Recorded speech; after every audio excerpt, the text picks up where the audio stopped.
berubah bukan seperti sekarang. Itu mufassal fi, kata Nabi, kalau ada kemampuan datanglah ke sana dan salatlah di dalam Baitul Maqdis, di dalam Al-Masjidil Aqsa itu. Ada kemampuan finansial, silahkan datang ke sana. Pernah dulu saya sampaikan di masjid di musala ini, kata Nabi, la tushaddur rihal illa ila thalathati masajid. Jangan bersusah-susah dalam perjalanan kecuali ke 3 masjid. Kecuali pergi ke 3 masjid. Kalau mau nabung uang untuk traveling, untuk jalan-jalan, jangan ke Singapura, jangan ke Malaysia, jangan ke Eropa. Ya mungkin kalau Singapura Malaysia nggak apa-apa, berarti masih 3 juta. Jangan ke Eropa, jangan ke Inggris, jangan ke Prancis dulu, jangan. Jangan ke negara-negara kafir yang katanya negaranya rapi, bagus, cantik, segala macam. Jangan. Kalau mau bersusah payah perjalanan, kata Nabi, mengumpulkan uang, nabung, pergilah ke 3 masjid. 1, Al-Masjidil Haram. Datang ke Makkah, kunjungi Masjidil Haram, laksanakan haji, umrah ataupun umrah saja. Yang kedua, Masjid Nabawi. Masjid Nabawi di Madinah, silahkan datang. Kumpulkan uang perangkat di sana. Yang ketiga, Al-Masjidil Aqsa. Karena di 3 masjid ini jamaah sekalian punya fadilat yang luar biasa. Kalau sholat di Masjidil Haram, fadilatnya sama dengan 10.000 kali sholat di masjid biasanya. 10.000 kali sholat di masjid biasa. Kalau sholat di Masjid Nabawi sama dengan 1.000 kali sholat di masjid biasa. Kalau di Masjidil Aqsa ada mengatakan 200 dalam hadis ya, 250 kali di sholat di masjid biasa ataupun 1.000 kali di masjid biasa. Fadilah yang luar biasa. Fasal fihi, datang ke Masjidil Aqsa, sholat di situ, kata Nabi, fa inna sholatan fihi ka'alfi sholatin fi ghairihi. Karena sholat di Al-Masjidil Aqsa itu sama seperti 1.000 kali sholat di masjid yang lain. Luar biasa. Ya, ada duit agak-agak 50 juta, 50 juta, mobil dah punya, rumah pun dah punya walaupun sewa. Macam saya rumah sewa sebagai anaknya. Ya, yang enggak sewa, tapi sewa juga, sewa tahunan. Perumahan Tembiang namanya. Perumahan Tembiang itu kita sewa, tapi tahunan. Yang bayar siapa? Anak cucu. Ya.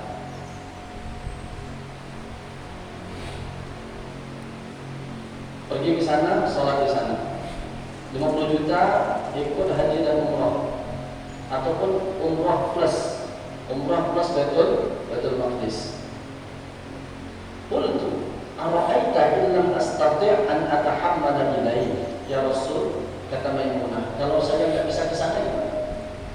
Uang enggak ada, tenaga mungkin ada, tapi dana enggak cukup gimana? Qala fatuhdi lahu zaitan yusraju fihi faman fa'ala dzalika fahuwa kaman atahu. Kata Rasul, kalau enggak mampu ke sana, maka berilah sedekah, berilah infak, berilah hadiah berupa minyak zaitun, berupa minyak. Waktu itu orang masih menggunakan pelita untuk menerangi masjid. Kalau sekarang kan pakai listrik ini. Untuk menerangi masjid pakai pelita perlukan minyak, minyak tanah, minyak apa saja lah. Sehingga suasana Baitul Maqdis itu, suasana Al-Masjidil Aqsa terang. Silakan bersedekah. Faman fa'ala dzalik, barang siapa yang bersedekah, memberi hadiah untuk menerangi Al-Masjidil Aqsa, itu sama seperti orang yang sudah datang di sini. Makanya sekarang ini hadirin sekalian, kalau ada donasi untuk membantu saudara-saudara di Palestina, atau ada donasi untuk pembangunan Al-Masjidil Aqsa. Karena Masjidil Aqsa sekarang ini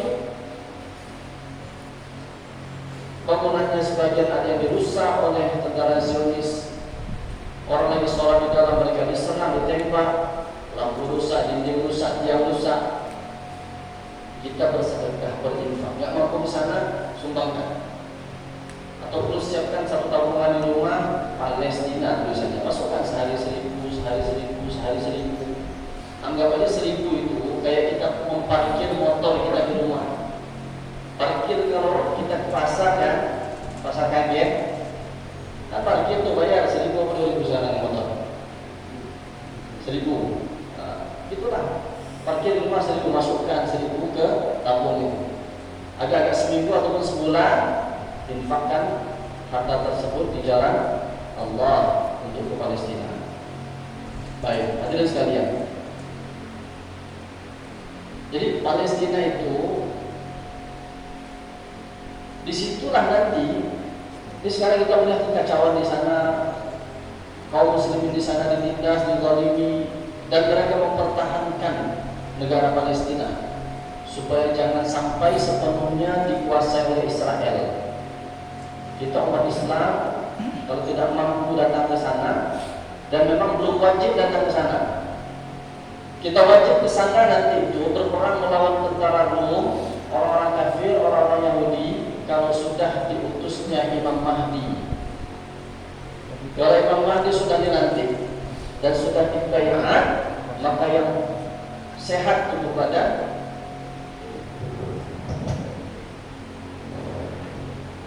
badannya sehat, maka dia punya kewajiban untuk datang ke sana. Walau haqqan 'ala salji, kata Rasul, walaupun dia harus merangkak di atas salju, wajib. Nah, sekarang belum wajib datang ke sana, tetapi yang punya harta berinfak ke sana, minimal mendoakan. Kita lihat video pun sedih, hadirin sekalian. Kita membayangkan itu kalau anak kita, ibu melahirkan anak itu sudah sakit, lebih sakit lagi dia menguburkan anaknya sendiri.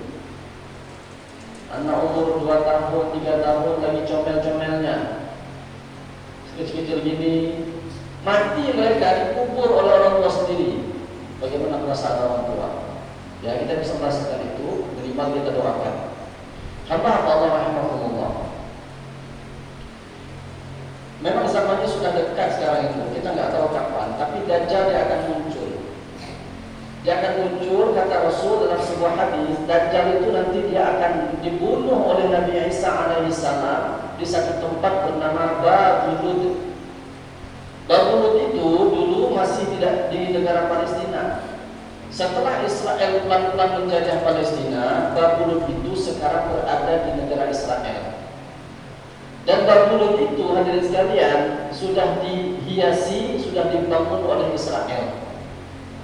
Mereka tidak tahu, bahkan Dajjal sendiri tidak tahu bahwasanya dia akan mati nanti di Babulud itu.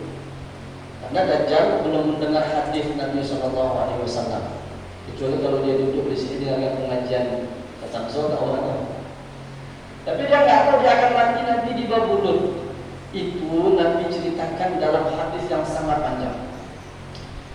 Bermula, saya kisahkan Dajjal ini, hadirin sekalian. Ada seorang sahabat bernama Tamim Ad-Dari. Tamim Ad-Dari satu ketika datang menghadap Rasul Sallallahu Alaihi Wasallam mengucapkan 2 kalimat syahadat. Dia sebelum itu beragama Nasrani. Kemudian datang kepada Rasul setelah satu kejadian yang menimpa beliau beserta 30 orang sahabat-sahabatnya. Mereka melakukan perjalanan menggunakan kapal. Sampai di tengah laut, mereka terombang-ambing di bawah ombak 30 hari 30 malam. Tak bisa di layar, zaman dulu pakai layar. Layar dibentang, layar ditarik, tetap aja 30 hari 30 malam gak tentu arah. Bayangkan hadirin, itu bukan 30 jam, 30 hari 30 malam, sebulan. Kita naik ferry dari sini ke Buton, ya kan, dari sini ke Jumah itu udah muntah-muntah. Muntah-muntah, yang segala pengen makan muntah. Mereka 30 hari 30 malam atau banyak. Sampai kata Tamim Ad-Dari, setelah sebulan kami terombang-ambing, kami terbawalah ke satu tempat, di situ ada pulau. Lalu kami turunkan jangkar, ya kan? kapal besar tadi diam karena sudah nggak bisa lagi ke ke darat. Kalau ke darat nggak bisa balik lagi ke laut. Mereka naik sekoci untuk beristirahat di pulau tersebut. Sedang kami duduk di pulau di sekoci, sampailah matahari akan tenggelam. Kami turun, kemudian menghampiri pulau tersebut. Tiba-tiba sampai di pulau itu, kata Tamim Ad-Dari, tiba-tiba muncullah satu makhluk berbulu lebat dari ujung rambut sampai ujung kaki, semuanya berbulu. Berbulu hadirin sekalian. Bayangkan kalau ketemu manusia nggak takut. Ini berbulu semuanya nih, bukan film Hollywood, ya kan? Bukan film Hollywood ini nih, bukan film Harry Potter ini. Ini betul-betul ada satu makhluk yang Allah ciptakan berbulu lebat, sehingga kata Tamim Ad-Dari, saya tidak tahu mana depan mana belakang. Matanya pun tertutup dengan bulu. Kami bertanya kepada makhluk tersebut, siapa kamu? Dia menjawab, saya adalah Al-Jassasa. Makhluk tadi bisa ngomong. Lalu mereka bertanya lagi, apa itu Al-Jassasa? Makhluk itu nggak jawab. Dia tidak menjawab. Dia cuma beritahu, kalian dari mana? Diceritakanlah oleh Tamim Ad-Dari, kami sebulan dalam perjalanan terombang ambing tengah laut, kemudian singgah di sini kami bertemu dengan kamu. Kata Al-Jassasa, ada satu orang manusia yang sedang menunggu kedatangan kalian. Satu manusia dalam hutan tersebut, dalam pulau tersebut sedang menunggu kedatangan orang lain, ingin mendapatkan kabar.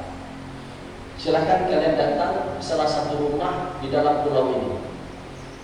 Lalu dengan tergesa-gesa Tamim Ad-Dari tadi cepat-cepat mereka karena takut. Tamim Ad-Dari menganggap kalau di dalam ada seorang lelaki, berarti ini Al-Jassasa ini adalah setan betina. Akhirnya dia perlu sama kawan-kawannya masuk ke dalam pulau dan melihat ada sebuah rumah di situ. Dia melihat seorang lelaki terikat kedua tangannya di tengkuk begini. Lutut dan kakinya pun juga terikat dengan rantai besi. Ini terikat dengan rantai besi, kaki terikat dengan rantai besi. Lalu laki-laki itu pun bertanya kepada Tamim Ad-Dari dan sahabat-sahabatnya, siapa kalian? Tamim Ad-Dari pun juga menjawab, kami adalah bangsa Arab, melakukan perjalanan sekian, kemudian kami singgah di pulau ini, bertemu Al-Jassasa, kemudian kami bertanya apa tuh Al-Jassasa, dia nggak jawab sampai kami disuruh ke sini bertemu dengan kamu. Lalu kata Tamim Ad-Dari, kamu siapa? Orang tersebut tidak menjawab siapa dia. Tapi dia bertanya lagi kepada Tamim Ad-Dari. Karena dia sudah lama menunggu kedatangan orang, dia pun bertanya kepada Tamim Ad-Dari dan sahabat-sahabatnya, dikasihkan yang sekalian. Dia bertanya pertama, bagaimana keadaan Danau Tabariyah? Satu, Danau Tabariyah itu jamaah sekalian, dia berada di Palestina. Yang kedua, dia bertanya bagaimana keadaan kebun kurma Baisan. Kebun kurma Baisan pun juga ada di Palestina. Kalau hadirin buka di peta Palestina tahun 1926, banyak cari di internet itu. Israel dan Palestina itu semuanya Palestina. Di situ ada Baisan, ada Tabariyah. Dua nama ini ya, Baisan, Tabariyah. Baisan itu adalah satu kebun kurma. Tabariyah itu adalah danau. Bagaimana airnya? Dia bertanya. Kebun kurma Baisan bagaimana? Apakah sudah berbuah ataukah sudah mengering? Sudah tidak ada tumbuhan lagi di situ. Yang ketiga dia tanya, bagaimana keadaan Ainul Zuhar? Ainul Zuhar itu jamaah sekalian, tempatnya ada seorang ulama mufti Mesir, Syekh Ali Juma'. Dia membuat kajian sekian tahun. Ainul Zuhar itu ternyata laut mati yang dulu di situ ditenggelamkannya kaum Nabi Lut alaihissalam. Dulu ketika Syekh Mufti Mesir ini datang ke tempat tersebut. Dia berdiri di satu tempat. Penduduk-penduduk di situ mengatakan ini namanya dulu Ainul Zuwar, dan tempat Tuan Mufti berdiri ini dulu itu adalah laut, sekarang sudah kering. Makin lama makin menyusut.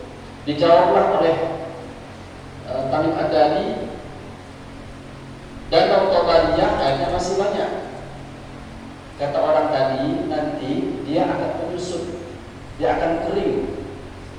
Dan sekarang kalau kita lihat orang-orang Yahudi, orang-orang Israel, ya, mereka sudah membuat batasan kalau kita kayak di Sungai tadi itu kan ada sedikit atau banyaknya air. Dan Tobariyah itu dia tidak bertambah, makin lama makin menyusut, makin menyusut, makin menyusut. Lama-lama nanti dia akan kering. Yang kedua, kebun kurma Baisan waktu itu masih berbuah, masih banyak tanaman. Kata laki-laki ini, nanti dia akan kering. Tidak ada tumbuhan lagi di situ. Dan terjadi sekarang hadirin sekalian, kebun kurma Baisan itu tidak ada satu tumbuhan pun tumbuh di situ. Kurma pun tidak ada. Tidak ada kurma di situ sudah. Ainul Zuwar, orang masih bercocok tanam, masih menggunakan air di situ. Kata laki-laki itu, nanti dia akan mengering. Tidak ada lagi orang yang bercocok tanam menggunakan air tersebut. Pertanyaan keempat, kata laki-laki yang terikat tadi ini, apakah nabinya orang-orang yang buta huruf sudah diutus? Maksudnya Rasul Sallallahu Alaihi Wasallam. Kata Tamim Ad-Dari, ya sudah. Bagaimana keadaannya? Sekarang dia sudah hijrah ke Madinah. Karena waktu itu Rasul sudah hijrah ke Madinah, ya kan? Lalu bagaimana? Apakah dia diperangi atau tidak? Kata Tamim Ad-Dari, ya dia diperangi. Sukunya orang-orang Arab memerangi beliau sehingga beliau hijrah ke Madinah. Di Madinah pun juga memerangi, saling berperang. Dan hampir setiap peperangan dimenangi oleh Nabi tersebut. Lalu kata laki-laki ini, beruntunglah orang-orang yang mengikuti Nabi tersebut. Aku akan bagi tahu kalian siapakah diriku. Aku adalah Al-Masihud Dajjal. Kata laki-laki itu, aku adalah Dajjal. Tamim Ad-Dari belum tahu siapa Dajjal. Dia belum pernah mendengar kisah Rasul Sallallahu Alaihi Wasallam tentang Dajjal. Jadi dia biasa saja. Jadi ketemu Dajjal itu, Dajjal, siapa ya Dajjal? Tak kenal.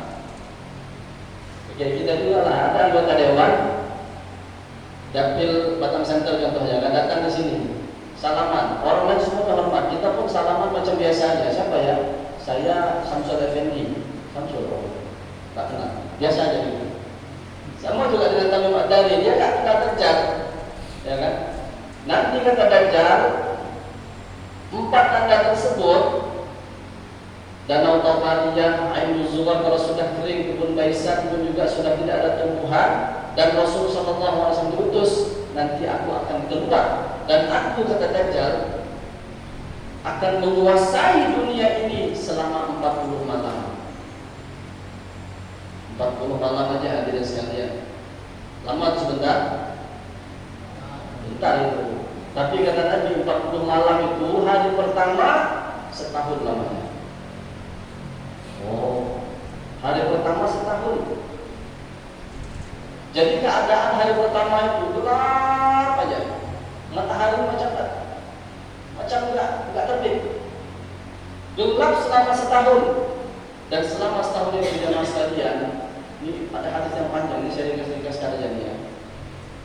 3 tahun sebelum Dajjal itu keluar, kata Nabi Sallallahu Alaihi Wasallam, tahun pertama Allah akan stop air hujan. 1/3 air hujan dari langit Allah stop, 1/3 air dari bawah tanah ini Allah stop, sehingga tumbuh-tumbuhan itu 1/3 tidak tumbuh. Tahun pertama, artinya kemarau. Sekarang ini 2023 ada kemarau di beberapa tempat di Jawa Timur. Kan kalau beritanya, bagaimana keadaan di situ? Kemarau 2 bulan, 3 bulan. Air ada satu lori, dia bawa 2 tangki yang isinya 20.000 liter, 1.000 liter. Dia bawa untuk ke satu kawasan, ke satu daerah, tetapi di tengah jalan sudah di stop oleh warga lain. Kenapa? Mereka kekurangan air juga. Dijelaskan ini bukan untuk kalian, untuk orang lain. Tidak peduli kami. Kami pengen air, dengan air di sini, air bersih nggak ada. Mau nggak mau dia pasar juga disalurkan air di situ. Itu baru satu tempat.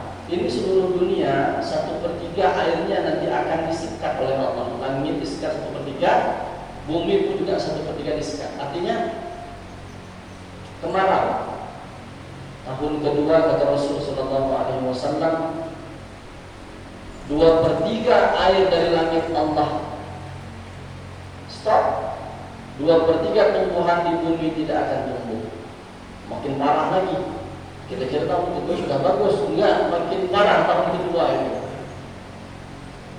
Tahun berikutnya, tahun yang ketiga, sebelum Dajjal muncul, 100% air di langit tidak diturunkan, 100% tumbuhan di bumi tidak akan bisa tumbuh. Artinya kemarau parah. Dan saat itu hadirin sekalian, sudah tidak ada makanan, tidak ada minuman. Uang segala macam ini tidak diperlukan lagi sudah. Orang perlu makan, orang perlu minum. Ketika itulah nanti Dajjal akan muncul, dia akan keluar. Dan keluarnya Dajjal itu jemaah sekalian, dia akan membawa apa yang kita butuhkan saat itu. Kita butuh apa waktu itu? Kita butuh air, ya kan? Kata Dajjal, boleh saya turunkan air, asalkan kalian mengaku saya sebagai Tuhan. Maka ada dalam satu hadis Nabi Sallallahu Alaihi Wasallam, kata Nabi, kadal faqru an yakuna kufra.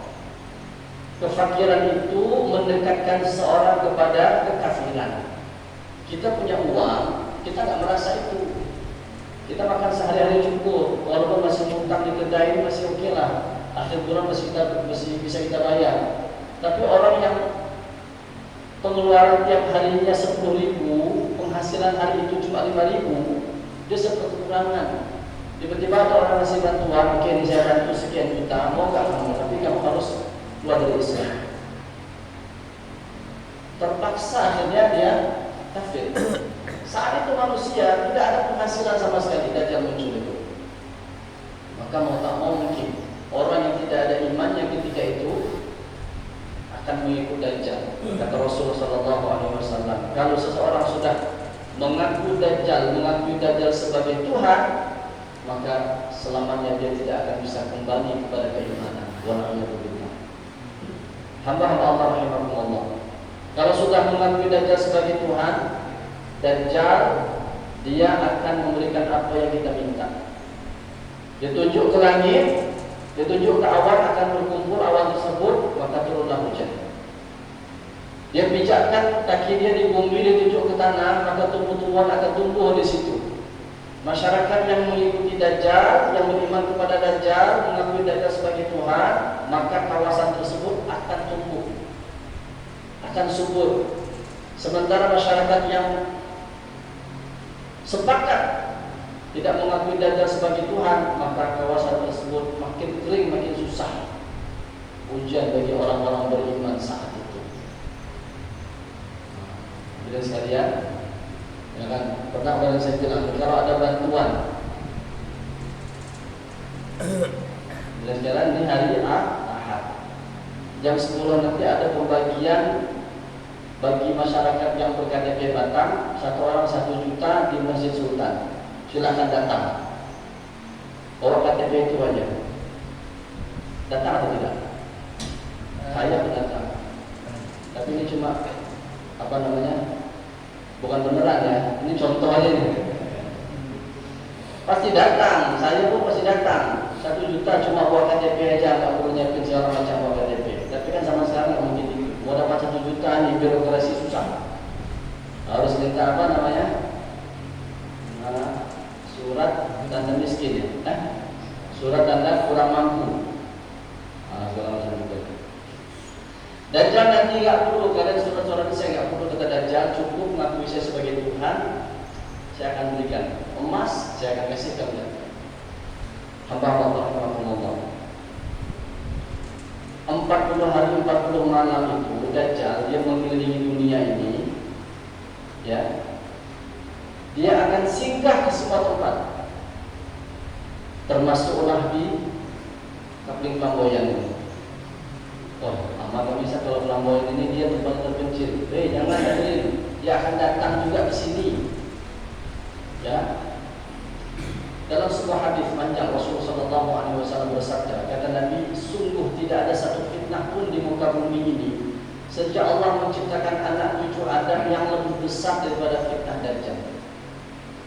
Allah tidak mengutus seorang nabi pun kecuali nabi tersebut pasti memperingatkan umatnya agar waspada kepada Dajjal, termasuk Nabi SAW. Kalau Dajjal muncul ketika Nabi hidup, maka yang mampu membunuh Dajjal hanya Nabi SAW. Sahabat yang kuat bagaimanapun tidak akan mampu membunuh Dajjal. Bahkan Umar coba untuk membunuh Dajjal, kata Rasul, Umar, kamu tidak bisa membunuh Dajjal. Kalau dia membunuh Dajjal, kamu tidak bisa membunuh Dajjal. Karena yang bisa membunuh Dajjal itu hanya Rasul SAW ataupun Nabi Isa alaihissalam. Dua hamba Allah ini yang mampu membunuh Dajjal. Kenapa harus dibunuh? Karena dia membuat kerusakan, merusak iman umat manusia. Dajjal ketika dia muncul, kata Nabi, dia akan mengaku diri sebagai Nabi pertama kali. Padahal kata Nabi, tidak ada Nabi setelah aku. Lalu Dajjal dia akan mengaku dirinya sebagai Tuhan. Padahal kata Nabi, kalian tidak akan mampu melihat Tuhan kalian sampai kalian mati. Kalian tidak akan mampu melihat Allah sampai kalian mati, akan mampu melihat Allah. Tapi ada manusia nanti mengaku diri sebagai Tuhan, karena Allah berikan kuasa kepada Dajjal ini seperti kuasa Tuhan, mampu menghidupkan orang mati, ya kan? Mampu dia. Dalam sebuah hadis Nabi menyebutkan di antara fitnah Dajjal adalah ada seorang Arab Badui, seseorang nanti ditanya oleh Dajjal, bagaimana pendapat kamu? Orang tua kamu kan mati. Bagaimana kalau seandainya saya hidupkan kembali kedua orang tua kamu? Apakah kamu mau beriman kepada saya? Dia mampu menghidupkan orang mati. Lalu orang tersebut menjawab, ya, kalau kamu bisa menghidupkan kedua orang tua saya akan beriman kepada kamu. Kemudian kata Rasulullah SAW, syaitan menjelma untuk mengelabui orang itu dalam bentuk bapak dan ibunya. Kemudian syaitan melalui mulut keduanya berkata, anakku, ikutilah dia itu Tuhan kamu. Akhirnya orang tersebut menjadi pengikut Dajjal. Fitnah yang berikutnya adalah kata Rasulullah SAW, dia diberi kekuasaan terhadap seseorang. Ada nanti setelah Dajjal menguasai dunia ini, hadirin sekalian, dia dua tempat yang tidak bisa dikuasainya, yaitu Makkah, Madinah. Dua kawasan ini tidak bisa dikuasai. Ada hadis lain Nabi menyebutkan Baitul Maqdis tidak bisa dikuasai oleh Dajjal. Makkah, Madinah, Baitul Maqdis. Makkah di situ ada Al-Masjidil Haram, Madinah ada Masjid Nabawi, di Baitul Maqdis ada Al-Masjidul Aqsa. Tidak bisa dikuasai oleh Dajjal. Karena setiap kali Dajjal mau masuk ke kawasan itu, dia dihalang oleh dua malaikat yang membawa pedang. Tidak bisa dia. Sampai di satu tempat di kota Madinah, di luar kota Madinah, Dajjal naik di satu tempat, dia akan menghentakkan kakinya 3 kali. 1, 2, 3. 3 kali hentakan itu, maka semua orang-orang yang ada kemunafikan dalam dirinya, semua para pendosa, orang-orang fasik, dia akan keluar dari kota Madinah. Itu yang kata Nabi SAW, Yaumul Khalas, hari pembersihan. Kota Madinah akan dibersihkan dari orang-orang munafik, dari orang-orang fasik. Jadi yang tinggal dalam kota Madinah itu nanti yang tidak bisa diganggu oleh Dajjal hanyalah orang-orang yang imannya betul-betul beriman. Keluar mereka. Keluar itu akhirnya jadi pengikut Dajjal. Ada seorang lelaki dengan Nabi SAW, dia keluar, dia pengen membunuh Dajjal. Ketika bertemu dengan tentara Dajjal itu pengen membunuh orang ini karena dia mencoba untuk membunuh Dajjal. Lalu kata temannya yang lain, jangan kita yang bunuh, kita serahkan ini pada Tuhan kita. Siapa Tuhannya? Dajjal.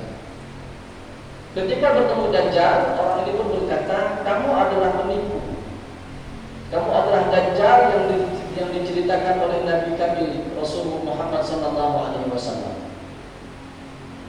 Lalu Dajjal pun marah. Kata Dajjal, kalau saya bunuh kamu, lalu saya hidupkan kamu, apakah kamu mau beriman? Tak mau. Lalu dia berkatalah kepada pengikutnya, wahai pengikutku, coba kalian lihat, nih hambaku ini, ya,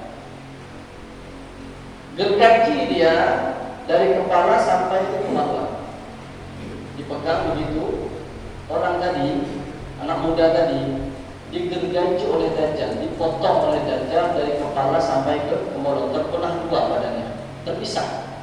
Lalu Dajjal pun berjalan di antara belahan badan orang tersebut, lalu dia mengatakan, hiduplah. Pemuda yang tadi digergaji dan yang beriman tadi, ketika Dajjal mengatakan beriman, hiduplah, dia pun hidup dan menyatu kembali. Setelah menyatu, Dajjal pun berkata kepada orang tersebut, sekarang apakah kamu percaya aku di Tuhan? Kata pemuda tadi, saya semakin yakin kamu bukan Tuhan.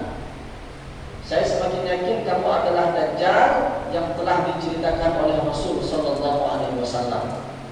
Ini orang tadi ini kata Nabi Sallallahu Alaihi Wasallam, itulah orang yang akan mendapatkan tingkatan tertinggi di surga di kalangan umat Nabi Muhammad Sallallahu Alaihi Wasallam. Imannya sudah kuat dan betul-betul kuat, berani melawan Dajjal, dibunuh, dihidupkan kembali, tapi tetap tidak beriman kepada Dajjal. Setelah itu Dajjal tidak akan mampu membunuh orang ini. Akhirnya orang ini dilempar ke dalam api.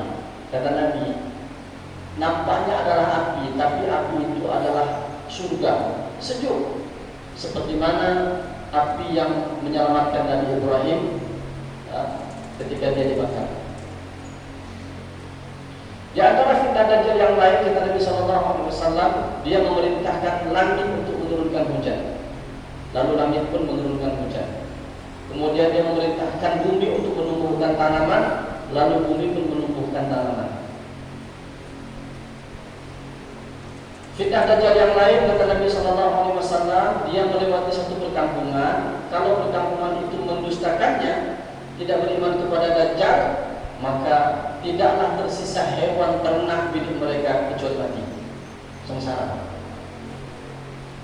Kita dah tahu cerita ini, hadirin sekalian, kuatkan iman kita, banyakkan amal saleh, banyakkan zikir. Nanti amalan apa saja harus kita lakukan ketika dunia ini sedang kering, Dajjal muncul. Amalan apa? Makanan tidak ada, gimana ceritanya? Ada nak disebutkan dalam hadis sahih ini. Kalau penduduk tersebut membenarkan Dajjal, maka dia akan memerintahkan langit untuk menurunkan hujan dan memerintahkan bumi supaya bumi tersebut subur.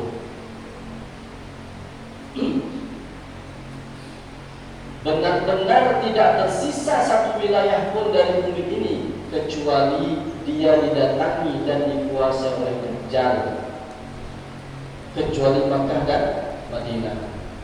Hadirin sekalian, ada hadis lain menyebutkan kecepatan Dajjal itu seperti tiupan angin. Dia berjalan mengelilingi dunia ini cepat. Makanya satu hari itu terasa, satu hari pertama setahun, hari kedua sebulan, hari ketiga seminggu, hari keempat sampai hari ke-40 itu seperti hari biasa.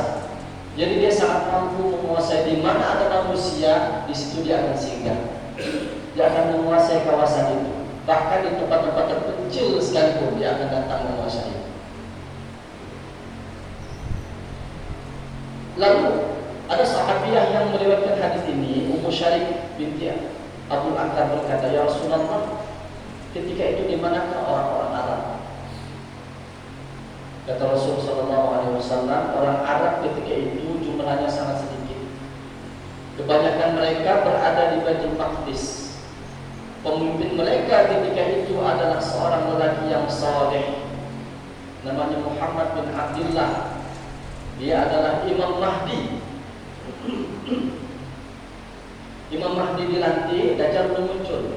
Setelah terjadi peperangan besar antara umat Islam dengan tentara Rom, barulah nanti Imam Mahdi Dajjal dia akan muncul. Jadi dunia ini selain kemarau sudah kacau. Fitnah paling besar dari sekalian yang mampu kita bayangkan. Mudah-mudahan kita tidak berada pada zaman itu. Cukuplah kita sudah menyaksikan di alam kubur dengan amal-amal soleh kita. Ya, anak-anak kita mudah-mudahan yang hidup pada zaman itu terselamat, cucu-cucu kita pun juga selamat. Motivasi mereka untuk selalu menguatkan iman. Iman itu penting hadirin sekalian, sangat penting. Kemajuan teknologi itu bukan segalanya. Kemajuan teknologi itu kan paling hanya terjadi 50 tahun terakhir ini aja. Bangunan megah, bangunan pusat besar, di sekolah handphone, ya, smartphone, apalagi TV, smart TV.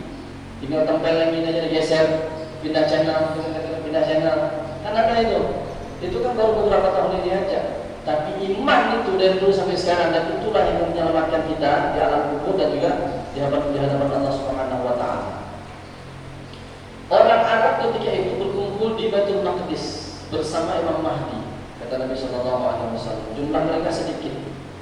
Nah, saat itu mereka dikejar oleh Dajjal dan 70.000 orang-orang Yahudi ingin membunuh mereka. Bersama Imam Mahdi pengen dibunuh. Ketika sholat subuh, dan sholat subuh sudah iqamah, Imam Mahdi maju ke depan untuk menjadi imam. Orang yang hidup zaman itu akan menyaksikan ini. Yang bersama Imam Mahdi akan menyaksikan ini. Imam Mahdi sudah mau sholat, tiba-tiba Nabi Isa alaihissalam turun pada waktu subuh itu. Turunnya Nabi Isa alaihissalam, karena Nabi Isa sampai sekarang masih hidup. Umurnya pun tidak bertambah, tidak berkurang. Segitulah umurnya. Ketika diangkat umurnya 40 tahun, nanti ketika diturunkan ke bumi ini pun umurnya segitu. Muda masih seperti itu juga. Turunnya Nabi Isa alaihissalam ini jemaah sekalian, dalam hadits lain Nabi menyebutkan tangan kanannya dia memegang 2 malaikat, tangan kiri pun juga dipegang oleh 2 malaikat. Turun di satu tempat di Menara Baidah, Menara Putih. Menara Putih itu para ulama-ulama yang mengkaji akhir zaman mereka mengatakan itu adalah Masjid Jami' Umawi yang ada di Syria. Kan masih kawasan Syam di situ. Dan Imam Mahdi bersama umat Islam yang hidup pada zaman itu salat subuhnya di masjid tersebut. Turun Nabi Isa di situ, jamaah yang lain pun juga melihat, siapa yang turun ini nih? Ini Nabi Isa nih. Akhirnya pun Nabi Isa pengen sholat subuh, Imam Mahdi mempersilahkan Nabi Isa untuk jadi imam. Kata Nabi Isa, tidak. Iqamat ini dikumandangkan untuk kamu yang jadi imam, maka kamu maju jadi imam. Jadi orang dari belakang, Imam Mahdi jadi imam. Nabi Isa menjadi makmum. Setelah itu jamaah sekalian, setelah selesai sholat subuh, Dajjal beserta tentaranya sudah menunggu di luar masjid tersebut. Sudah dengan gagahnya Dajjal, gak ada tempat lain ada yang mati kalian hari ini. Dajjal membaca hadis ini nih. Yang membuka pintu masjid ketika itu adalah Nabi Isa alaihissalam. Dibuka. Ketika dibuka, Dajjal melihat Nabi Isa itu lemah badannya. Saking lemahnya kata Nabi seperti garam terkena air, cair, luluh, dah nggak punya kekuatan lagi. Dia nggak menyangka subuh itu adalah akan tiba ajalnya Dajjal. Itu hal yang ke-40 sudah. Dajjal ketika melihat Nabi Isa lemah badannya, melarikan diri. Dia ajak seluruh pasukannya, kita lari. Mereka masuk kawasan Palestina, kalau sekarang Israel itu, ya. Dajjal dikejar oleh Nabi Isa dan juga tentara Imam Mahdi. Dikejar sampai Dajjal nanti dia akan bertemu dengan Nabi Isa Ditangkap oleh Nabi Isa di satu tempat namanya Babulun. Di Babulun itulah Dajjal akan dibunuh oleh Nabi Isa alaihissalam. Gak bisa melawan. Kalau sebelum ini punya kekuatan, bisa menurunkan hujan, bisa menghidupkan orang mati, segala macam sihir dia kuasai. Waktu itu setelah ketemu Nabi Isa, segala kekuatan Dajjal akan hilang, akan pupus, akan musnah.